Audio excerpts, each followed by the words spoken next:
شادی کرنا یہ انسان کی فطرت ہے. ہر مرد کے اندر عورت کی خواہش پیدائشی ہے. یعنی اللہ تعالیٰ نے اس کے جسم میں یہ رکھا ہے کہ عورت سے وہ قرار حاصل کرے، تسکین حاصل کرے. مردوں کو اللہ نے یہ خصوصیت دی ہے، صفت دی ہے، اور عورتوں کے بھی اندر اللہ نے یہ رکھا ہے کہ ان کا میلان یا ان کی توجہ مردوں کی طرف ہے، لیکن اس کو اسلام نے ایک حلال طریقے سے باندھا ہے، وہ نکاح کے ذریعے سے.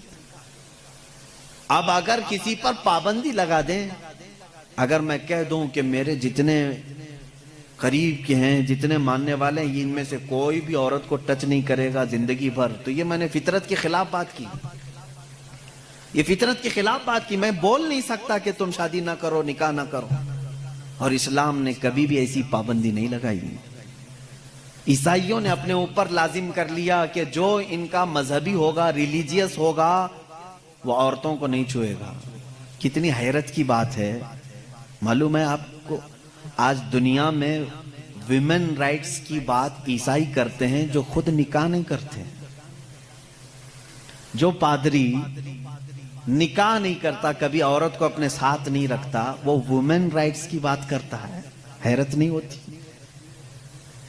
کچھ نن ایسی ہیں جن کو زندگی بھر کے لیے پابندی لگا دی گئی کہ اب تم کسی مرد کی بیوی بن نہیں سکتی. سنیاس لے لیا اس نے، وہ کبھی یہ راستے پر آ نہیں سکتی.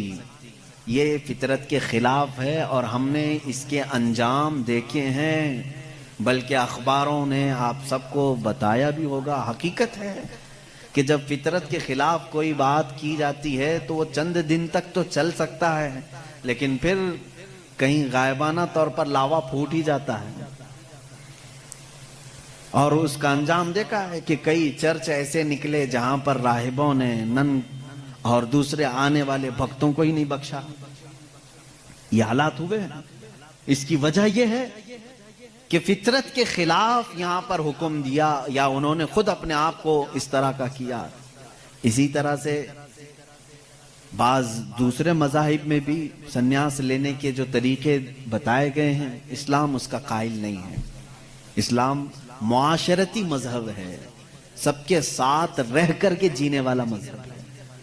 اگر دنیا کو ترک کرنے کا مطلب یہ ہوتا کہ انسانوں میں نہ رہا جائے تو کبھی رسول کریم صلی اللہ علیہ وسلم مدینے جیسے شہر میں رہتے ہی نہیں، جنگل میں جا کر کے رہتے ہیں، کنارہ کشی اختیار کر لیتے. لیکن اسلام معاشرتی مذہب ہے، یعنی لوگوں کے درمیان رہنے کا مذہب ہے، دین ہے.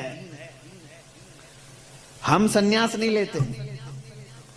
ایک صحابی، 3 صحابہ حضور صلی اللہ تعالی علیہ وسلم کے حجرے کے باہر کھڑے ہو کر کے یہ باتیں کر رہے تھے. حضور صلی اللہ علیہ وسلم رات کو عبادت کے لیے کھڑے ہوتے تو آدھی رات گزر جاتی تھی.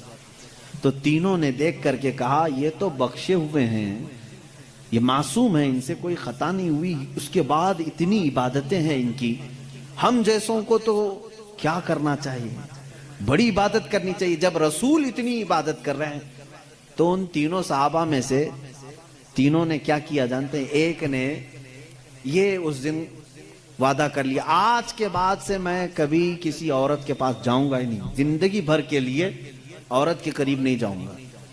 دوسرے صحابی نے کہا آج کے بعد سے میں کبھی رات کو سوؤں گا ہی نہیں، پوری رات کھڑا رہوں گا.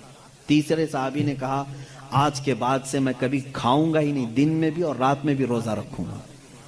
رسول کریم صلی اللہ تعالی علیہ وسلم اندر سے سن رہے تھے، باہر تشریف لائے ہیں، اور میرے آقا صلی اللہ تعالی علیہ وسلم نے پوچھا تم میں سے کون کون ہے جو یہ باتیں کر رہا تھا؟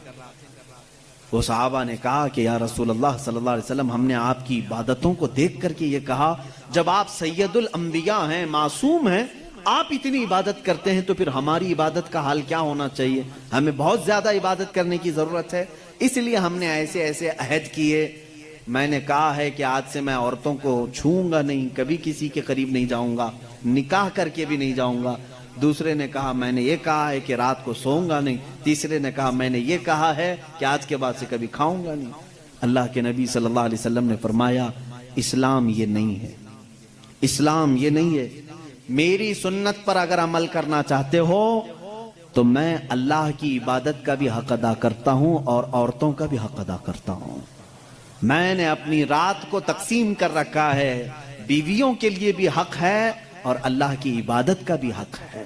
اور دوسرے سے کہا تم نے کہا کہ رات کو کبھی سوؤں گا ہی نہیں، یہ بھی ہمارا طریقہ نہیں ہے، تم فطرت کے خلاف بات کر رہے ہو، بیمار ہو سکتے ہو، روزانہ رات پورے نہیں سو رہے.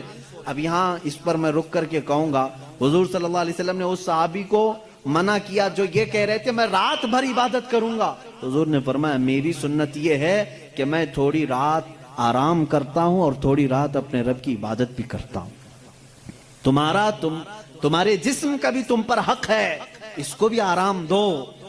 اور پھر تیسرے صحابی سے کہا میری سنت یہ ہے کہ میں افطاری بھی کرتا ہوں اور سحری بھی کرتا ہوں اور روزہ بھی رکھتا ہوں. ایسا نہیں کہ پورا پابندی کر لیا، جبکہ وہ رسول جن کو اللہ تعالیٰ جنت سے کھلاتا پلاتا ہے، اس کے باوجود میرے آقا صلی اللہ علیہ وسلم فرماتے ہیں کہ کنٹینیو روزہ رکھنا نہیں چاہیے، کہ تمہارے جسم کا تم پر حق ہے، کمزوری آ جائے گی.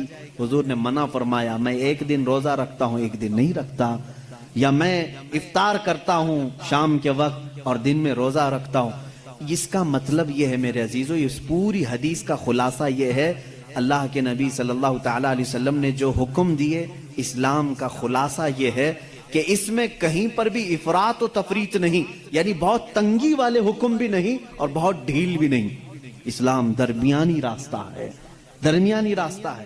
اب یہاں ان لوگوں کو سوچنا چاہیے، حضور نے جس صحابی کو رات بھر عبادت کرنے کے لیے منع کیا، یہاں رات بھر گیم کھیلنے والے لوگ موجود ہیں، پوری رات بھر عیاشی کرنے والے موجود ہیں. ان کو تو رات بھر کھڑے ہو کر کے عبادت کرنے کو میرے آقا نے منع کیا تھا.